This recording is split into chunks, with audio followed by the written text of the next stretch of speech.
Hello guys, kamusta? Gusto mo rin bang magkaroon ng magagandang skin sa iyong Mobile Legends account pero hindi mo alam kung saan ka makakabili ng murang diamonds? Huwag kang mag-alala dahil sagot kita. Sa bidyong ito tuturuan kita kung paano at saan ka makakabili ng pinakamurang diamond sa iyong Mobile Legends account gamit lamang ang regular load sa iyong SIM card.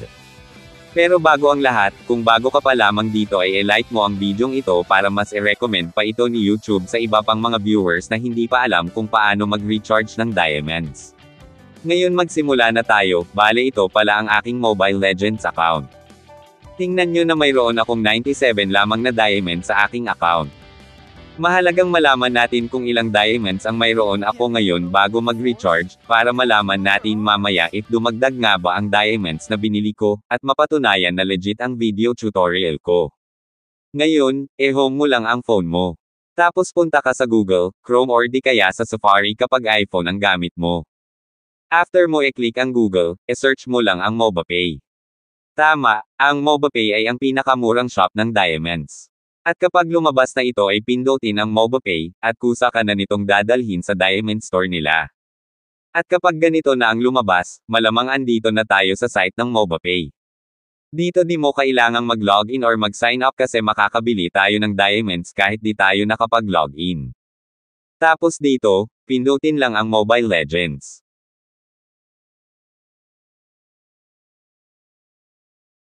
Dito sa number 1 ay ang game ID natin. Kailangan mong ilagay ang ML ID at server mo dito. Sa mga hindi pala nakakaalam ng kanilang ML ID at server or zone ID ay open nyo lang ang ML account nyo tapos click nyo ang profile avatar nyo, then dito nyo makikita ang ML ID at zone or server ID ng account nyo.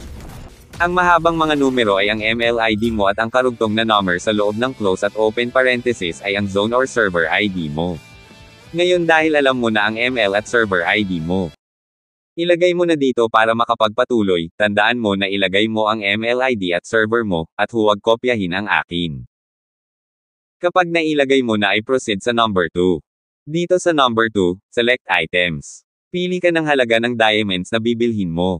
Pwede kang bumili dito ng 5 diamonds. At ang 5 diamonds ay nagkakahalaga lamang ng 5 pesos na regular load sa ating SIM card. Ang 11 diamonds dito ay nagkakahalaga lamang ng 10 pesos na regular load sa ating SIM card. Ang 22 diamonds dito ay nagkakahalaga lamang ng 20 pesos na regular load sa ating SIM card. At marami ka pang pagpipilian na malalaking halaga basta kaya mo lang itong bayaran gamit ang regular load sa iyong SIM card.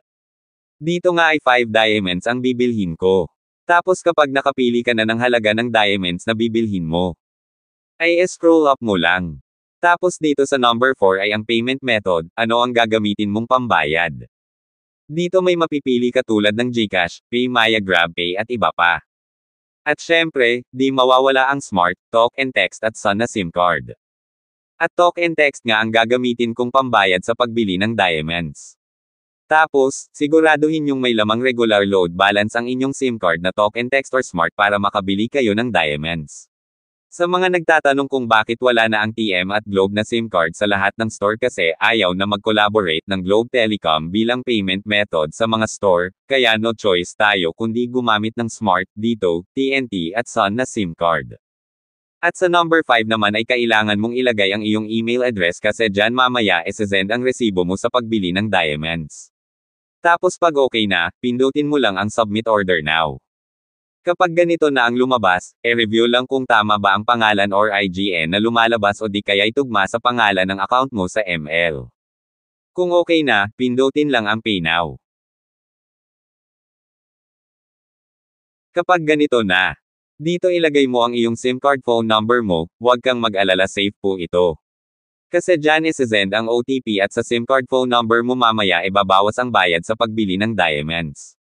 At kapag nailagay mo na ang iyong SIM card number, pindutin lang ang Next.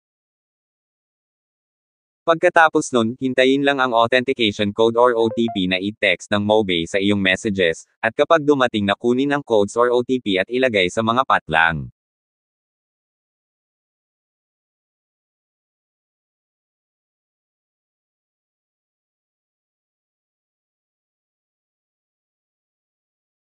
At kapag nakuha at nailagay mo na, pindutin lang ang Next. At ayan guys, tagumpay ang pagbili ko ng diamonds. Bumawas na ang 5 pesos na regular load ko sa aking SIM card kapalit ng 5 diamonds. Sabi dito, successful na ang pagbili ng diamonds. Ngayon para malaman kung pumasok na talaga ang diamonds sa account ko is, close lang lahat ng apps pati na rin ang Mobile Legends app natin at i-restart o open ulit. Hintayin lang ang loading.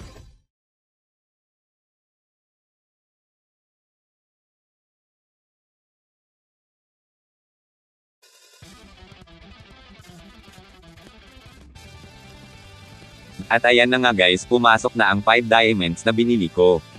Di ba kanina ay mayroon lamang akong 97 diamonds at ngayon ay naging 102 diamonds na. So ayan lang guys, kung nakatulong sa iyo ang bidyong ito like mo naman para mas i-recommend pa ito ni YouTube sa iba pang viewers. Salamat!